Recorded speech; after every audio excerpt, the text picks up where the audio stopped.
Hello, and this is episode number 56 of the Silverfox Hustle podcast. I'm your host, Shasi, and this podcast is all about showcasing my guests and their hustle in a hope that it inspires listeners out there. Now, like I said, this is episode number 56. At the end of the podcast, please click on the follow or subscribe button. We are everywhere on YouTube. Subscribe to our YouTube channel as well, Spotify and Apple Podcasts. Now, very happy to have my very next guest on the show. She is a former national athlete. Yes. She was and is still a player, but she was the floorball goalkeeper in the national team. She was an all-star as well. Yes. Absolutely brilliant. She represented Singapore in the floorball World Cup competitions as well. I think 2 World Cup competitions. We'll talk about that a little bit later on. Now, she is in early childhood education. That's a forte. She's still in there about. We'll talk a little bit about that as well. She rose through the ranks from being an assistant teacher, teacher, center manager, all the way to the principal, right? Now, after 15 years in this line and being a principal, she decided to start something on her own, right? And she started Safar Training and Consultancy. We'll talk about that a little bit later on. And this consultancy deals in training educators and early childhood professionals. This is great. Okay, the first time I have an early childhood educator expert on the show. Welcome to the Silverfox Hustle podcast. Very, very happy to have you, Noretta Jacob. Thank you. Thank you so much for having me here. It's an honor. Really? Yes. It's an honor for me because, like I said, this is the very first time that I have an early childhood educator, and lots to learn because there's and I'm an educator as well, so there are similarities as well. Okay. Now, how has it been so far? The pandemic and all and whatever, especially with the company, right? Has it taken a toll in terms of business and stuff like this, especially this year? Well, I would say, for education, everybody needs it. It's not a dying industry. Yeah. So the only difference is that there's not many face-to-face trainings. Right. The only thing, there's a lot of Zoom and there's a lot of online. So I needed to upgrade myself to ensure that I'm able to provide that quality as similar to the face-to-face training with the online training. So that's pretty much. But it has been great. I have been doing a lot of trainings. So that's been it. In a way, it allows us to train as well. To to educate ourselves to do things that we haven't done before. Tell me about it. I have never been a fan of online meet online trainings, and then suddenly I'm given this opportunity, but it has been a blessing. So and I'm also from that school of thought in terms of the old school. You need to be face to face because I think that's very important. No, seriously, let's not take away of course. Take that away from the fact, right? But it also taught us that it can be done. Yes, as in the online thingy, it can be done actually. Yes. So. Yeah. And I've learned that a lot of trainers that I met, also a lot of educators, they can be very good doing face-to-face training or teaching, and then they will struggle during online. So that's where I will be able to help. I'm able to help them to bring what they have to online training. So because we do not want to tell them that, okay, you're no longer relevant, but you are still as good. So let's come forward to towards that the new norm, new normal. Exactly. Now we talk about education, early childhood, this and that, right? Let's go back to when you were a very young girl, right? Schooling wise, primary school, secondary school, and I don't know, maybe early childhood as well, right? Okay. What kind of students were you? My mom would be saying that, oh my goodness, this girl is so difficult to study. Really? Well, I think being the only child, I'm always very, how should I say, interested in a lot. Not really. You'll be surprised because I'm being the only child. I have to be the son, the daughter. I have to be doing a lot of things. I've learned a lot from my parents.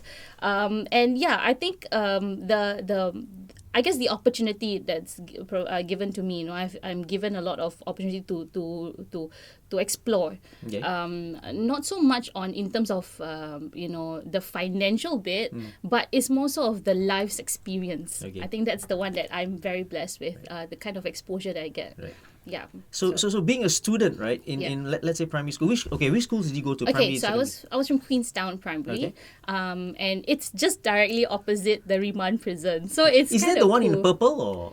No, there's one school in the Queenstown area which is in purple, right? No, that's secondary school. Oh, okay, yeah. So this is primary school. Right. So it's at Margaret Drive, where, and I do have a good pool of friends who comes from the family of the wardens. So I had very good, interesting experiences with them. And I was from Queenstown Primary, and then after I went to Buona Vista Secondary School, where I played netball actually. And because of my height, I've always been the goalkeeper and goal shooter. It's usually goalkeeper. So I've been playing. I played for the school for 4 years, and I've been very active in sports. Okay, primary school maybe badminton just for a while, and then after. But I was very into I was very into netball. Great. So when I go to pre-U after secondary school, I was quite disappointed that there wasn't any netball. So I was like, there's no netball in for pre-U, me to. you mean? Yeah, in pre-U. Yeah. Right, and you went to OI? Yes, Outram Institute. So yes, so back then, I think there was volleyball, basketball, and then there's floorball. Yeah. I wasn't into floorball because I couldn't really understand why people played hockey, because I find interesting. I really find that it was a dangerous sport. I was like, oh my god, this is so dangerous. I know I didn't dare, because with the stick and all. Yeah, of course, when the more you don't like something, right, and you're into, you suddenly became so floorball. So what happened was I was in basketball at first. Okay. So and then I was playing floorball at the same time. And when my coach, Mr. Amir, he is the person behind my floorball journey. This is in the OI? Yes. Okay. Again, I have to give a big shout out to him. And so so what happened is I wanted to play as a player, because I didn't want to play a goalkeeper anymore. I said, no, I don't want to be stuck there at that corner at the box anymore. I said, no, I want to be. So he insisted that I become a goalkeeper, maybe because of my size and my physique. So, but for some reason, I accidentally injured the goalkeeper. So I accidentally injured the goalkeeper. Purpose, right? So I was like, oh my gosh, I felt so bad. He said, oh, that's it, you have to become goalkeeper already. So I willingly changed, and then that's history. That's a blessing in disguise, actually. Yes, that's right. So from then on, I think it was. I was natural that managed to cover a lot of shots. There's a few things that I picked up. Number one is your height. Have you always been the tallest girl in whatever? Yeah, I think it's my father's genes. My father has been a very tall guy. So. And then the next thing was the stereotype that hockey is dangerous. Because, no, seriously, we all grew up thinking about that. Yeah. You know what I mean? I wasn't exposed to it. So, but after being a floorballer, and because a lot of hockey players became floorballers, and roller hockeys and ice hockey, and then I realized, wow, actually it's a pretty cool sport. But at that time when you started floorball at OI, right? Floorball was just slowly just started picking up in. It was. I was in OI in 2000, year 2000. Revealing our ages here. Yes, that's right. Yes. Yeah, so and my O-level was 1999. Yes, correct. So 2000, and it was not that many. To be honest, if I bring my goalie attire around in the MRT station and I see another person in the corner holding on to a stick, the two of us will have that moment where like, you're playing floorball, and I know which members. I know which club you are. Although we are rivals, I know which club you are in, and we'll be smiling at each other. So that's how cool it was. Like it was not. It was rare. It was not. It wasn't. Spoken of much. So yeah. You did not answer my question. What is it? you skirted around it. Your grades. Okay. Oh, okay. So my grades. Okay, I was a mediocre seriously student. No, I was really I'm not a studious person. And of course my teacher will always said too talkative. I need to. So I have been very vocal, but haven't been a studious person. So it took me. I was although I went to pre-U, it was a lot of hard work. I swear. I mean, my auntie was helping me with math. I was failing prelims, but I managed to pull through during the. What was your favorite subject? Oh, I can like literature actually. Yeah. I do love language. Literature. Yes, language and no, yes. Yeah. Let's move a little bit Yeah. to not forward, just Yeah. to the side, maybe sideways, Okay. right? Music. Oh, It has okay. played quite a part, because who doesn't love music, right? Yeah. Let's talk about your love for music, like This is this podcast is very interesting. It's Yeah. a lot of questions that have never been asked. Yes, I think it's due to the influence from my dad. He used to love music. And I grew up listening to oldies. Like I grew up listening to Gold 90 FM. I grew up listening to country music. So it's very funny how a lot of things that my friends cannot relate when I listen to music at my age at this point. Yeah, okay. So it's very interesting when they will be saying your kind of music that you listen is pretty interesting, very weird. I say yeah, but because I really I love it's very, how should I say, maybe I'm an old soul, like hippie in heart. Yeah. I think I have the same, the love for those kind of music, because I grew up on, again, my dad and stuff, right? I Right. mean, we grew up during this time, Yeah. like Cliff Richard, Oh, yes. and the Rod Bee Gees, Stewart. and Rod all those. Stewart, Yes, yes, that's so, right. so all these guys, Yeah. right? So they bring back. Who were your favorites, like growing up? Oh, of course, I love Eagles. Right. He used to listen to Bee Gees a lot. I think there's just too many. Right. Emily Lou Harris, Okay. and all these. So yeah, there's a lot. Nice. All the blues music Okay. as well. Now, you growing up, right? Like we go through music and whatever, right? Did you ever think that growing up you would be an educator? Okay. Primary school, secondary. Did you have, like, maybe along the way you thought maybe I could do this, like what Mr. Amir did? I could maybe do that when I Right. grow up. Okay, interesting question. When I was in secondary school, I've already had this interest in children's minds and thinking. I'm always very, very curious to how they actually think. Okay.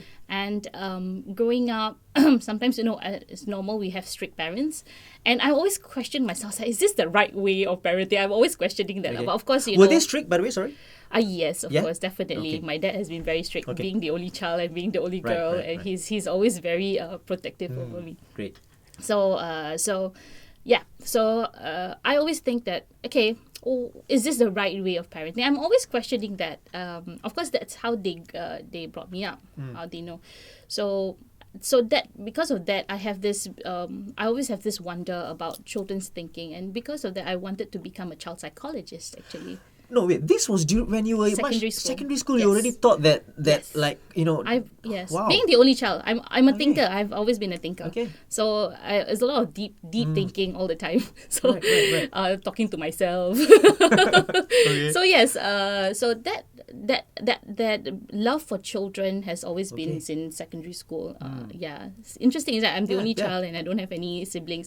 So and I wanted to become a child psychologist. So I wanted to work hard to go to that normal route of the JC and then the uni and then take psychology.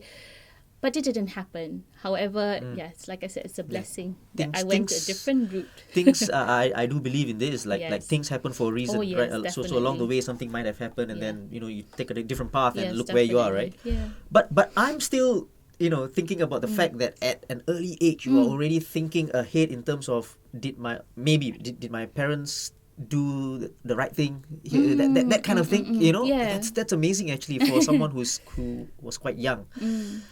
So yeah, you did turn out to be as an educator, Yeah, right? still learning. Yeah, still learning, a lot. teaching parents as well now. Yes, I think that's correct. great. As a parent myself, as a mom myself Yeah. too. So wow, it's a lot to learn. Great. Yeah. Being a parent and being an educator, two totally different things. I'm sure you Yeah. know. Tell me about it, right? Okay, before we talk about early childhood and stuff, let's Yeah. talk about floorball a bit, Okay, because I'm a cool. sportsman and Yeah. you are still. So let's talk Yes. about that. Now you were like you started in OI. Yes. That's pretty late. Yes. A late kind of late bloomer, Yes, so to speak, definitely. right? And so Mr. Amir taught you, as in Yes. he took you in as a goalkeeper, and Yeah. why goalkeeper? You already answered that. Yes. Because of your height and all. But you must be a natural at it, because you don't. Let's say if I reach out to somebody, Yeah. he could be tall. Okay, Yeah. you are going to be my goalkeeper. Yeah. You can't be the national. You Yeah. can't be in the national team right away, right? Yeah. But you did manage to be in the national team the same year. Yeah. Yeah. I would say no. 2000 I started mid 2000, and then I was chosen into the national team 2001. So were you in a way? It's only a year actually. Yeah. Yeah, a natural at it, like because you were sporty to begin with. I think to begin with, I started with netball, and that has helped me a lot, and I was really into it. Yeah. And I think because of that, I do have a sense of the game. Yeah. Playing in a team, because netball is the same. Similar. I mean, there's a lot of people in the group, so I think that has helped me a lot. And I think that camaraderie and that that spirit that we had in Outram Institute. Wow, I have no words to say, but we have the school games. We do have club, and we created our own clubs as well. So because of that, we were so into it. We were really into it. So I think a lot of us, we came to school because of floorball. Second, then only studies, kind of thing. Right. So and friends. So I think that has really really influenced me a lot with regards to the position itself, goalkeeping. Right? Yeah. Oh. Is it a boring position?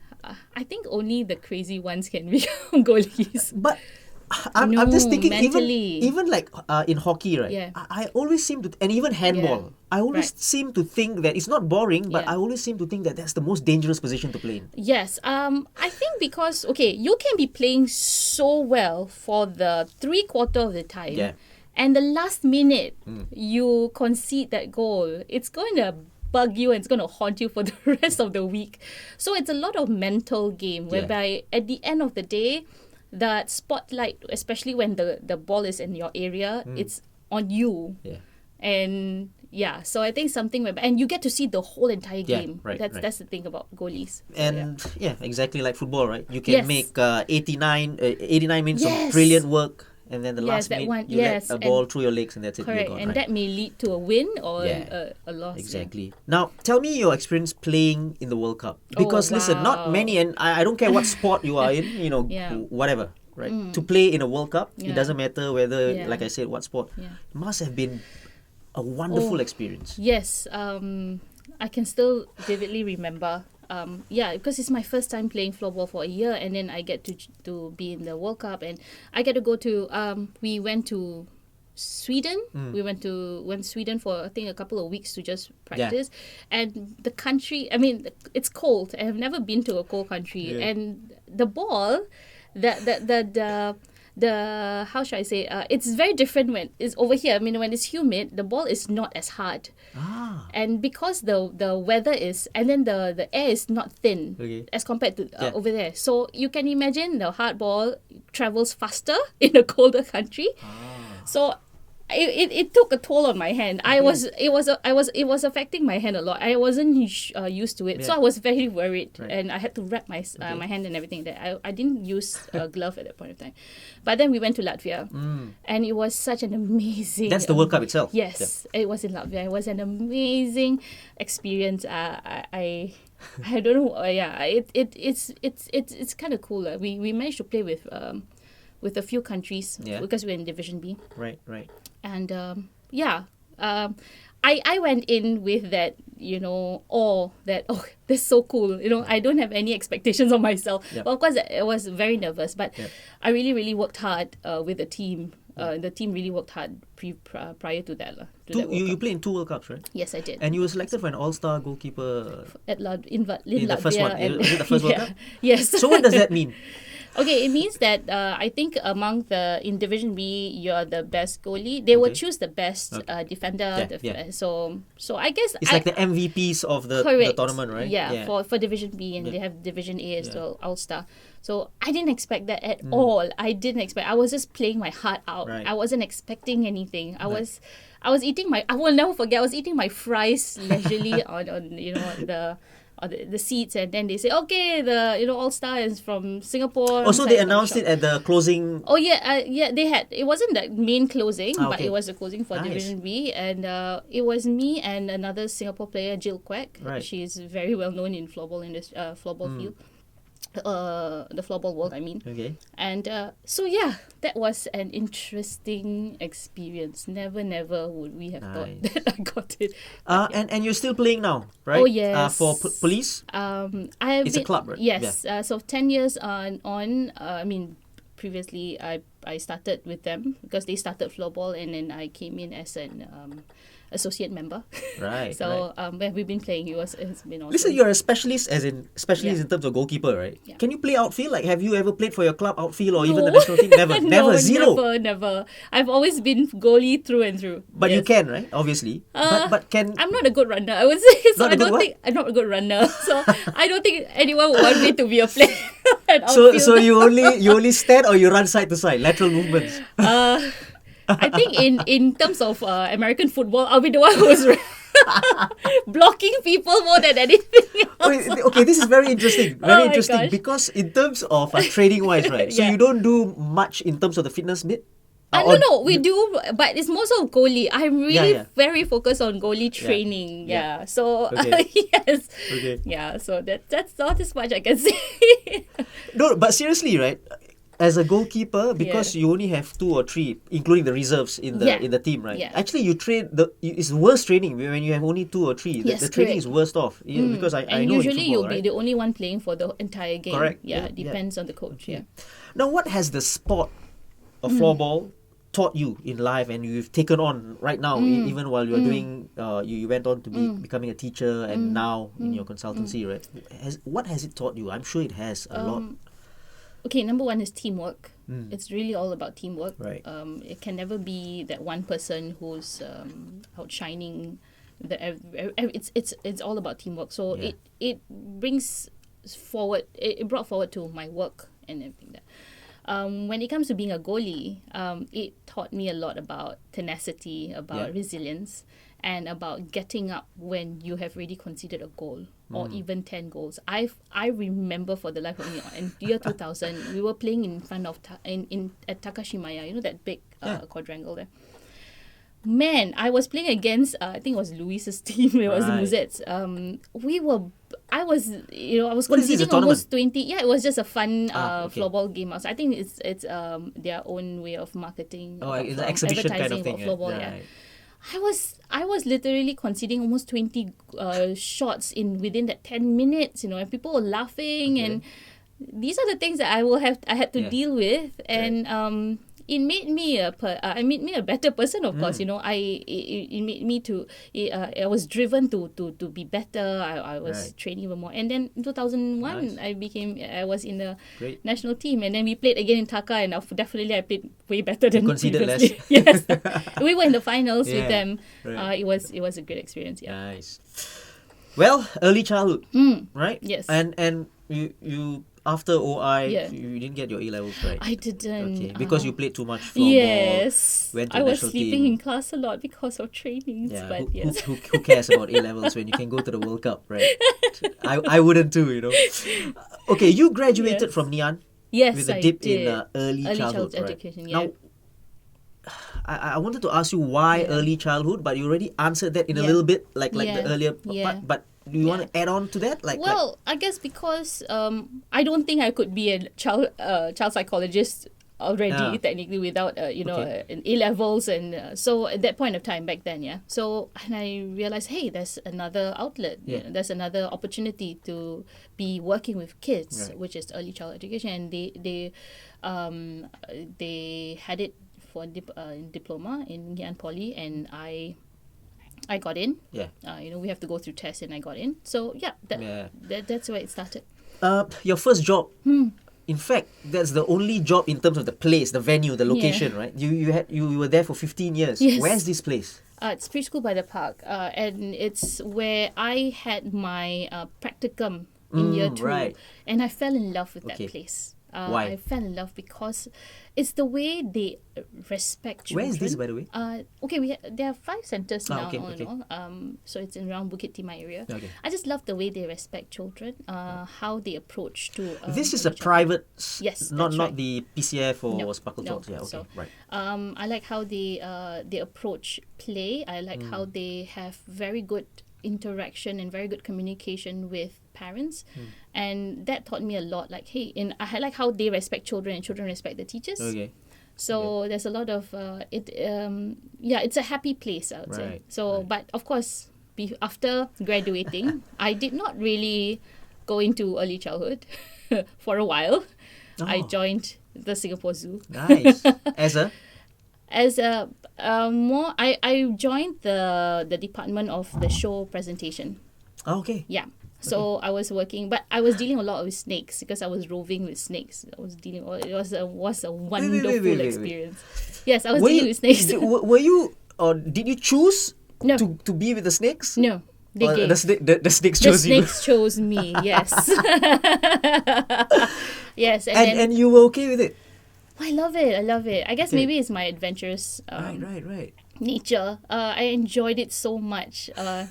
No regrets whatsoever. The jungle is my office. Nice. And working with the breakfast with the elephants, and then during the show you get to see. Sometimes you get to see those person who back then they have this bag there will be a snake inside the bag. Yeah. And then I'll be the plant there, like pretending to be shocked. But yes, I dealt with snakes, so I have to. Do you have any pets now? Yes, I do have 3 cats. I'm a cats person. So yes. Now, okay. So you went to preschool, or as in early childhood, and then you started there and you stayed there for 15 years now. But because you were talking about this, and the question still came right to my head. Yeah. Right, you're talking about private childcare or preschool. Yeah. Is there a difference, you think, between the private ones and the government ones? Okay, good question. Okay, back then, yes, I think the freedom. It's a bit curriculum and stuff. Yeah, the flexibility, the freedom, like how we want to approach. Okay. Yes, there's a bit of freedom to that because it depends on the person who started the school, right? Her beliefs, her philosophy. So yeah. The next question is: do they need to follow a certain? Of course. We do have a curriculum, the national curriculum that we have to follow, definitely. Okay. But it's how you approach it. So, for example, I always tell parents whenever they come to the school or visit the school, I say you can go to any schools in Singapore. We will use the same curriculum, but it's a different approach. The way you deliver. So it's how a parent would want to have their child. What kind of environment does a parent want to have their child in? Because this is interesting. Yeah. Can you just give me one example of how maybe in the delivery? All right. So because of our space that we have, we believe a lot of outdoor learning. Okay. We believe that we should have at least once a week of excursion because we learn, through our community, through our environment. And I will never forget one of my lessons that we have is that basically we just lay a mat and we lie down together with the kids and then we look at the clouds and we have conversations about it. So this is what I would think early childhood should be. It's about embracing the nature, embracing the things around us. And and from there they will learn. So I think that's something whereby I really enjoyed. Has it changed like for the government schools right now? Are they going towards that, the flexibility part, maybe a little bit of their own ideas? Or I think there's they still have the opportunity to have their own ideas, but I think because of there's a spark, accreditation and everything, so there is a certain standard that they would like to see, and to ensure that there's a quality in learning for the kids. Yeah. Now I want to know about your journey in terms of you started off as an assistant teacher and all the way rising up to the ranks, and I think that's brilliant, and that's the way it should be anyway. Instead of coming in straight and becoming a principal, because not working the ground first, correct. Now, your early days, your struggles, were there struggles when you started out teaching as assistant teaching and Yes, I think it's all about how we get our support from the our seniors, our principals. So I'm blessed to have very good support, and I've learned so much. I think if I wouldn't be here where I am right now, not because of the experiences that I had 15 years in that organization. Right. It has helped me open up my eyes to the different kinds of people, the background, and also the kind of parents that they have. So I've learned so much. Of course, I've stumbled a lot being a teacher. I've made a lot of mistakes. So, but after that, eventually, because of that good support, it helped me become a better person. And because of that, I wanted to become a good support to others in the future. So in the future, the teachers, student teachers. Yeah. So I love mentoring the student teachers and to tell them, hey, look, this is what it is. This is the reality. Yeah. But the support is very, very vital to ensure that they want to continue to be in this industry. Because unfortunately, a lot of student teachers I know, when they go to other schools, they don't get as much support.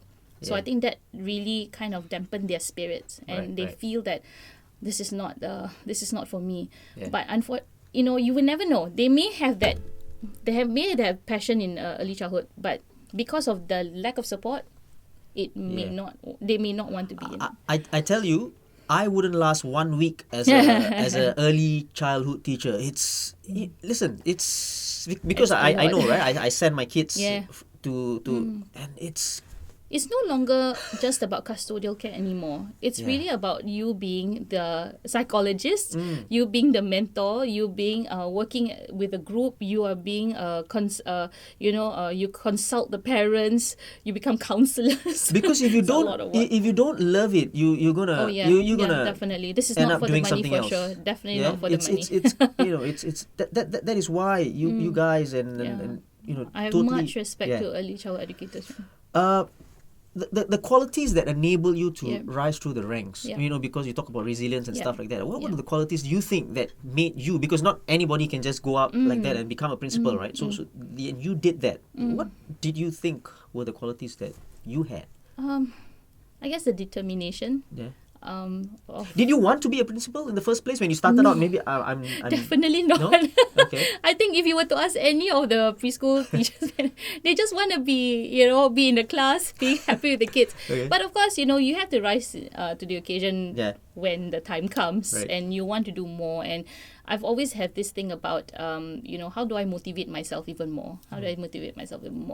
And of course, from then, I started when I became a principal. I've also stumbled a lot. I didn't know how to lead in a good way, and that got me thinking, hey, I should further my studies.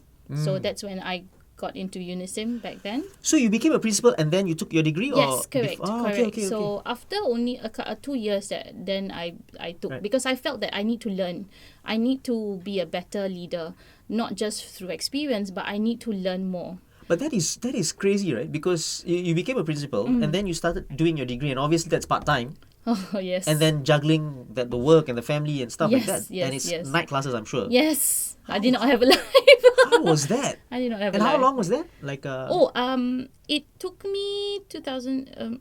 about 4 years around there, because I had to stop for a year due to my pregnancy and then I continued. So they allowed me to stop for a while, and yes, there were a lot of crying. There were a lot of, but yeah, I think it's that determination. Like the next morning you get up and just start back all over again. It's always that you have a terrible day, you have a crazy day, you go to sleep. The next morning, you wake up. Let's start fresh. Yes, that's how it is. It has always been like that. Yeah, I've experienced the part where you're working and studying part time. It's like, oh man. And you wish, or we wish then when we were doing that. Why did we do that earlier on as a full time student doing your degree? But having said that, we wouldn't have the Yes. the experience because that experience pulled us through. Yes, and I think the kind of the kind of thing that you can bring to the table, especially in the classroom, because some of them are not principals, some of them are principals. Yeah. So, and it helped me a lot to it helped me to understand even deeper to what is being taught. Yeah. Because I'm in that role. Yeah. I was like, so that explains. So then I can practice as well at the same time. Yeah. when you became a principal, did you miss being on the ground? Obviously, Of course. Until today, I miss being in class. What is the most you miss, like being there on the ground? What is the most? I think it's that spending the entire day with the kids. Is that relationship that you have. Okay. In fact, after I became a principal, right, after I got my second child, I went back to teaching. Okay. Just so you know, the same organization. I went back to teaching, and it was such an amazing experience. I really truly enjoyed it because I get to spend more time with the kids.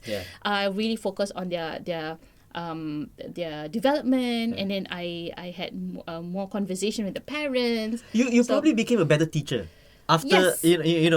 having the experience of being a principal as well, and to then- see both Yes. perspective, it's really very helpful, and it broadens up my mind that wow, now being a teacher back again, what kind of expectations that you have, and now when you do something, you're also thinking as a manager, like, okay, but this is not going to be possible because we need to see in a management level. Right. So there's a lot to look at. Okay, these next couple of questions are questions that your personal thoughts. Okay. It could be going against whatever people think. Okay. Or I don't know, but these are questions, right? Okay, sure. Now, why is early childhood education important to you, as opposed to sending your kids to the grandparents, and not going, at the early stages, Right.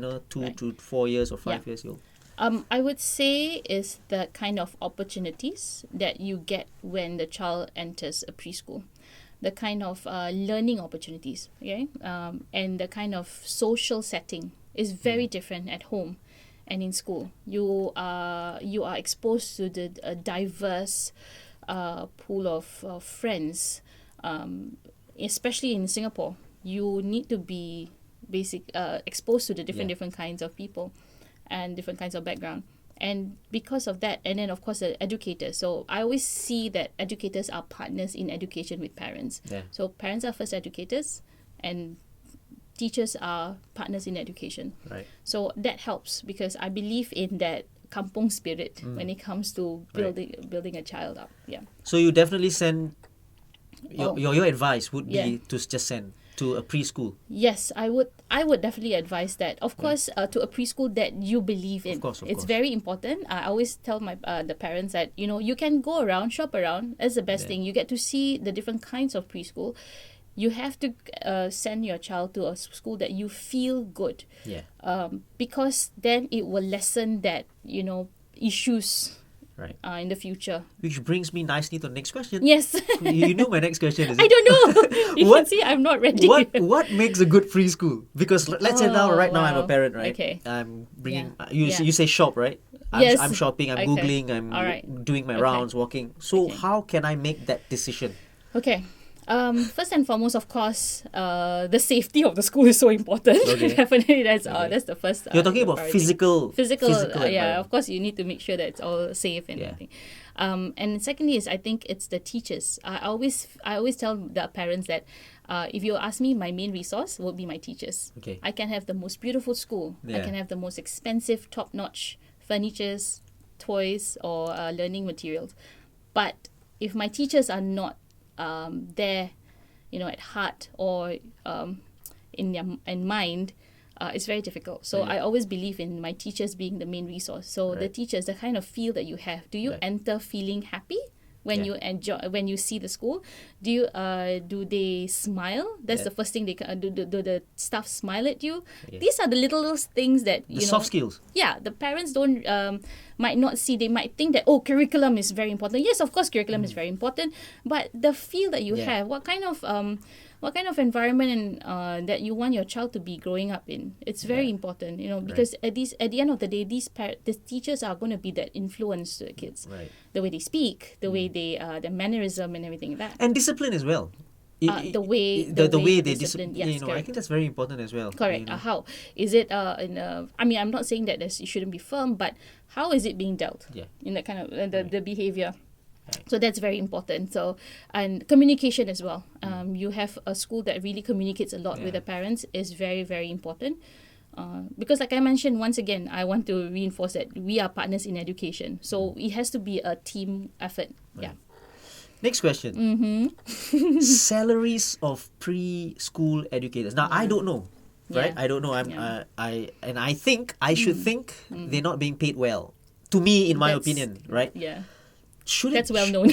Should something be done about this? Because most definitely. Because of course. I'm looking at, and you talk about toddlers as well, like the toddlers and infant as well. Yes, definitely. They're not only teaching. They're just, it's like a daycare center, right? It's a lot of hard work. Yeah. It's a lot of hard work. Is it okay for you to reveal what is the basic, like if somebody goes in, how much? I think right now, back then it's so different. Back then it's like 1.2, 2, 3. Now, of course, it has gone up, definitely. Do you have to have a diploma? The basic? It is best because depending on your level of education, that's when you are able to teach the different level. Yep. You're an L2 teacher, then you get to teach the kindies. If not, then you can only be a support staff or a support teacher, basically. It has gone up, but also I would say the kind of work that the teachers are doing doesn't match up. Yeah, right. Correct. And I think it's because of this that we are not bringing in that pool of teachers and the quality teachers, and that's also another thing. So yeah, unfortunately. Not planned question, right? Have you seen teachers who are really not up to the standards that you are looking at? Definitely. So what do you do? Well, of course, it's a lot of mentoring. It's a lot of bringing them back to their purpose of being here. Yeah. Reminding them that we are dealing with children. We can't just switch them off when we are feeling off. We have to be, we have to be there for them all the time. That's when having the student teacher is very vital, very important, because that's when they know whether they should be in this industry or not. So I will remember that during year 3 in Ngee Ann Poly, when the lecturer asked, okay, so who's gonna still be in this industry in third year? Because right. It's a reality check, and you can see, I think who's not going to be in this industry. So I would say 1/3 of them actually put their hand up and said no, I don't think I want to continue. So they probably wasted 2.5 years of their, or 3 years. They just realized that it's not for them, or either that they feel that this is the only one that they can enter, which is sad. You shouldn't be entering that course for the sake of it. Now, what do you think about promotions from within? Because you got promoted from within, right? Yeah. To me, in my opinion, it's very important. What are your thoughts? Back then, my director is very strong. She strongly believes in internal, promotion, whereby you need to make sure that you are able to show your effort and your dedication to the school before you can go up to principal, because the belief is that people will see your work. People will see you in action, and that's when they can believe and they can follow you as a leader. But if they don't see what you are doing, it's all talk. It's going to be very difficult for you to have a good pool of people for you to lead. Yeah, right. That's right. And you probably already know the culture, how things are being run, and it's easier. Correct. The progression is a little bit easier. Yes, definitely. Right. So. Most of our principals back then we were in the school for more than 5 years. We more or less worked very hard with her, closely with her, so we know what's the work, in behind it and everything. Yeah. Okay, you worked there for 15 years. Yeah. Why leave? Good question. Okay, something triggered me to leave because of. I felt that I could give more to the society, to the community. I felt that it's time for me to spread my wings. Of course, with the blessing of my director, she has been very kind to have been helping me out, to groom me all this while, and then for me. But I did tell her that I wanted to give back to the society and community. So especially the Malay Muslim community. I felt that there wasn't enough support Personally, I felt there wasn't enough support because of the conversations that I had with, like for example, the asatizas in Singapore, the religious teachers. When they have preschoolers, when they're teaching preschoolers, when they're teaching the younger age group kids. I think in terms of the religious aspect, they are very, very good, the knowledge. But when it comes to, for example, organizational behavior, classroom management, they still need a lot of support. So I felt that, it pains me sometimes to see like, why are they not giving enough support, or why, initially when I had a conversation that struck me when this new principal of a particular religious organization saying, I just started being a principal, can you help me? And I said, and me being me, I was like, don't worry, you will have your seniors to mentor you. It's to me, I thought that it's a norm to have a senior to mentor you. No, I'm just being thrown in this and I do not know what to do, and that kind of struck me. I was like, oh gosh, how are you supposed to survive in this kind of role? It is not easy to be in this role, not getting enough support and just given the paperwork. No, it doesn't work that way. So that really, really got me thinking and said, I need to do something. I need to be part of their journey to just help as much as I can. I'm not saying that I'm very good at it, but as much as I can, I just want to be part of their journey. How hard was that decision to make that change? Boy. Because it's 15 years, right? And I cried many times, many months. And it's not like you didn't do well and then you got sacked or whatever. You did well, principal and stuff like that, and you left. Right? And how hard was that decision? It's like I'm still in very close contact with them because my daughter is in the school. Because I believe in the school, of course I send my daughters to the school. So the teachers are still there, we still keep on contact. We are friends, we became family. It's literally having a family. It's like if I have a child, it will be a Sec 3 child, 15 years old, right? So what happened is it was not easy, honestly, because suddenly you are being out of a team, like about 50 staff and friends, and then you're out of a lot of chat groups suddenly, and then back then I used to check my phone every single 5 minutes. Just to check on my group chats and everything, and suddenly it's so quiet. It felt so different. It took me a while to be comfortable with it, but it helped when I move on and venture to focus on my future rather than just hopping on to... And there's something to do. Yes, there's something to do. If I'm not, then yes, it's going to be tough for me to manage. So tell me about Safar and the name itself. Why? And what do you do exactly? Okay, so Safar means journey in Arabic. Okay. Because I feel that I want to be part of the journey for the parents, for the teachers, for children. Right. And I focus on these three stakeholders. So for the teachers and principals or leaders, I give trainings, mentorship as well if they want any mentoring for a few months.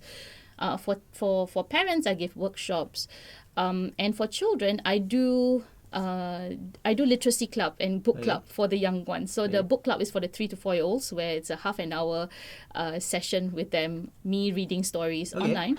And a lot of activities going on. And then for the literacy club is for the 5 to 7 year old, because I see that concerning number of children who are unable to read when they go to primary 1. So for me, I am it's very close to my heart. I really, really want to help these kids and these parents as well. So when I do online, that's the best part. When the beauty of online is that parents are listening and they are able to help as well. They are able to help their kids. So I'm not only helping the children, but I'm also helping the parents. Yes. So at the end of every session, I will always give that little summary of what we've learned. Although they're there, but it's summary and how can they focus even more for the weeks to come. So do you do this on your own, or do you have your a group of people under you? Or well, I do have ad hoc trainers who can help me and assist me in any case. I have double trainings or whatever. For now, the literacy is with me alone. But of course, I'm also roping people if let's say they are able to help me to conduct sessions so that I can actually open up more sessions. Yes. Do you only focus on the Malay Muslim communities? No. No. It's in fact the literacy club and book club is for the masses. Right. So I do have kids who are non Malay. So how do you approach or how do you approach a school, for example? Right. To to engage them or to sell your Okay, for now, service? because of the COVID situation, because I started only in 2009. Okay. 2019 Right. June, and COVID started. So in fact, we cannot enter the school much. So now it's more on social media, advertising and marketing. So I'm very active on social media, so that I can always share, and then parents, it's word of mouth, and then parents' recommendation to their friends and their families. So that has been like that. Yeah. You know, something. It touched me when you said the ability to read before you go to primary 1. That is like It's because my girl is turning 7, so she's primary 1 next year, right? And my boy is in primary 3. So the fact is, if you cannot read at primary 1, it's crazy because the maths math literacy is crazy. Because if you don't understand English, you can't read, you can't do the maths. Yes. It's crazy like that now. Yeah. Last time at our time, we could just get away with it. Yeah. I could start reading in primary 1. Yeah. You know what I mean? It's very different right now. I think it's because of the environment, because of how parents are working, etc. I understand that maybe reading is not as an important, a vital a vital aspect in their lifestyle, so this is where I'm bringing back that, hey, read to your kids as early as as very early. I have a primary 3 kid as well, and up until now she still wants me to read a bedtime story to her. So it's all about the lifestyle that you have at home. It's the habit that you have at home. So that's what I want to try to share with the parents. Read to your kids is so important, and I'm working very closely with Mendaki actually. With the, like you said just now, the math. They call it EKMM, whereby Class Mathematica, whereby they assist parents in helping their child in math for the preschoolers. So there are a lot of parents who join in to see how they can help their child in math, and math literacy is so important because a story sum can be all words and only one number. So it's no longer about plus, minus. It's all about understanding and comprehending the question. And I tell you, some of the questions in primary 3, I couldn't do it. I'm failing. I can't do it. Yes, me too. It's crazy. It's me too. I was like, wow, this is what a primary 3 should and be. And then you know how I work around it? How? I just say that I won't use this in the future. Oh, wow. I mean, I'm trying to console myself. Who uses this stuff when we grew up? Right. It's crazy. But that's the reality. That's the thing. Yeah, it's crazy. Yeah. Now, how has business been so far? It's been all right. Yeah? Of course, I started. On top of that, me being me, I started a new. Oh yes, please. New business last year during COVID. Tell us. It's a home-based business. Nice. It's called Made with Love by NJ, because I always make my food with love. Okay. And people, it's so sweet when people actually said, "Yeah, I can feel the love when I eat your food." I said, "Wow." So it's an online food business. Yes, so you it's cook just at an home HBB. and you. Yeah, it's just an HBB. So I do it once a week. Okay. At least once a week, or at least 3 times a month that I do it. Just to make sure that I'm off the laptop and I don't turn on my laptop. So wait. So how does this work? Like. Okay, so like on Mondays, Thursdays, and Fridays, I have classes. Like I teach, right, for the kids, and then on Wednesdays, specifically for HBB. Okay. So I'll just cook on Wednesdays, and that's when I will have different menu each week. Okay. Nice. Correct. Doing good as well? Yes, nice. I have to say yes. What's your specialty? Tacos. I like to cook the food that I like to eat. Yes, of course. Yeah. And it's something that is very difficult to find in Singapore, like halal tacos. Right. We miss Taco Bell. I miss Taco Bell. So Taco Bell. Suddenly you're like, bring back memories. Funan. Yes. By the staircase. Yes. Wow. Taco Bell. So I serve crunchy tacos and all the sides. I do halal teochew porridge because my grandma's a teochew, so that's a comfort food for me. Okay. And Kong Bak Pao, and all these stuff. Yeah. Nice. Yeah. Okay, Noretta, before we Yes. wrap up today's, I totally love this session today. It's brilliant, and learning about stuff. Quick fire questions. Yes. They're called quick fire because it's quick Oh fire. boy. Okay. Right? But it's going to be a breeze. Okay. I think, right? Okay. We start off with some simple ones. All right. Your favorite food and drink? That's a tough question.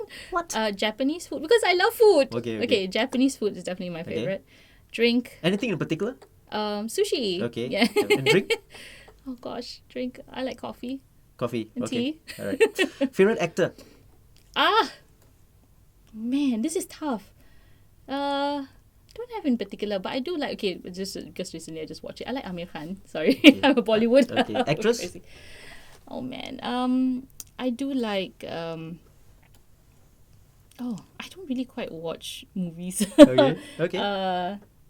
You just like What's the she played Eat, Pray, Love. What's her name? Julia Roberts. Yeah, I do like her. Okay. Favorite band? So tough. Choose one. Gosh, I would say Bee Gees lah. It's very Wow. nice, yes. Teaching or being a principal? Teaching. I knew that one. Okay, pet peeve in early childhood educators. Your pet peeve, something that you don't like about. Okay, when what, as an early child, for what, for kids or for children? No, as an early child. you don't like something you see in an educator, something that you it's a pet peeve. When A quality maybe. Okay, when they shout at the kids. Yeah. Okay.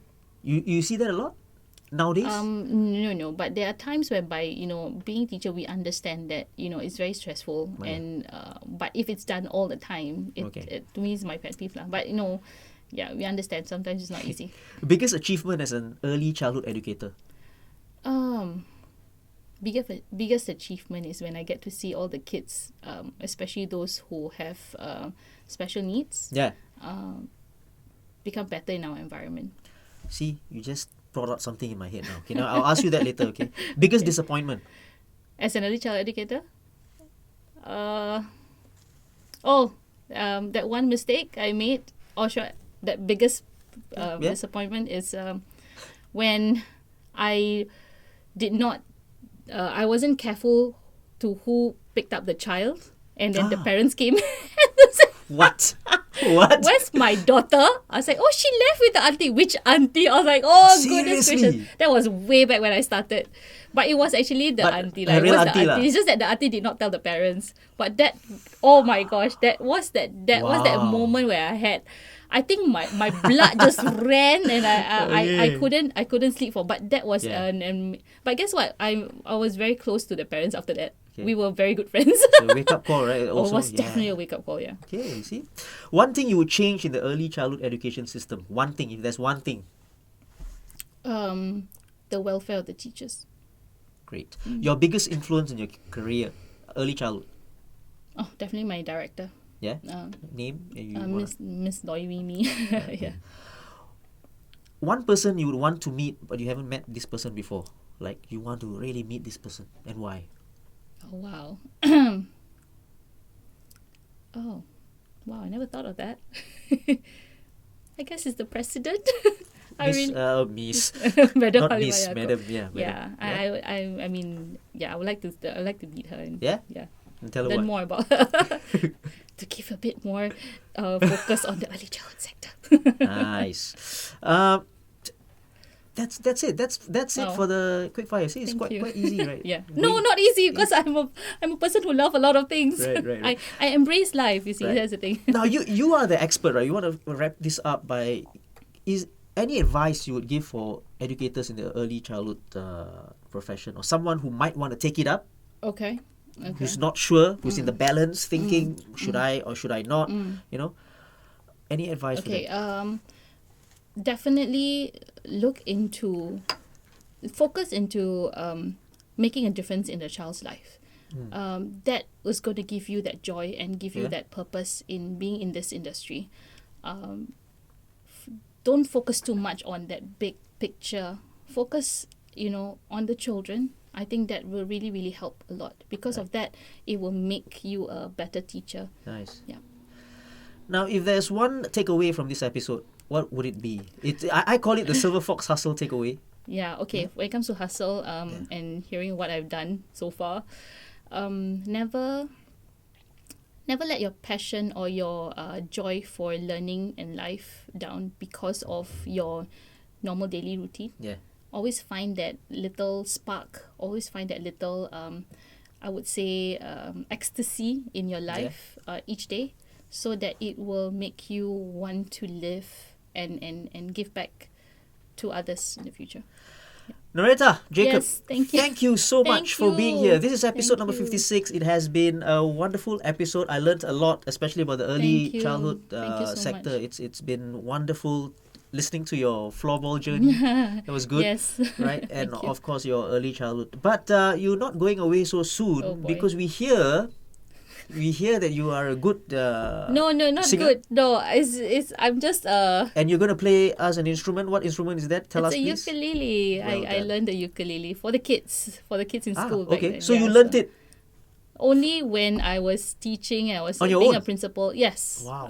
Yeah. You picked it up from what? YouTube or? Well, I guess my dad used to play the Okay, guitar, okay. but I find that ukulele is way simpler. Anybody can. Okay, if I can play, anybody can play. Okay, just so you know, because there are only like 4 chords, and Right, there are a lot. I mean, there are a lot of chords, but just for strings and Nice. easy to play. So I always like to play for the kids. So, listeners, don't go away. If you're watching on YouTube as well, don't go away because Noretta will perform a song, maybe 2, maybe a concert going on here. No, but no, no. yeah, she should. Don't go away. Before I leave, at the end of the podcast, please subscribe to us. We are on YouTube, Spotify, and Apple Podcasts as well. Thank right? you. And the hustle beats talent when talent doesn't hustle. Cheers.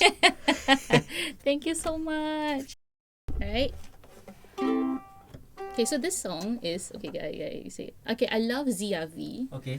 the Malaysian singer, Okay. and because she plays a lot of ukulele, so I get influenced by that.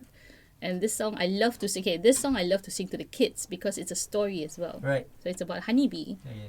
who left the colony. So cute, right? Okay, so anyway, okay. Okay, so this is honeybee. Here goes. I am a honeybee shot out from the colony, and they won't let me in. So I left the hive. They took away all my stripes and broke off both my wings. So I'll find another tree and make the wind my friend. I'll just sing with the birds. They tell me secrets of the world. But my other honeybee stuck where he doesn't wanna be. Oh, my darling honeybee, I'll come save you, even if it means I'll have to face the queen.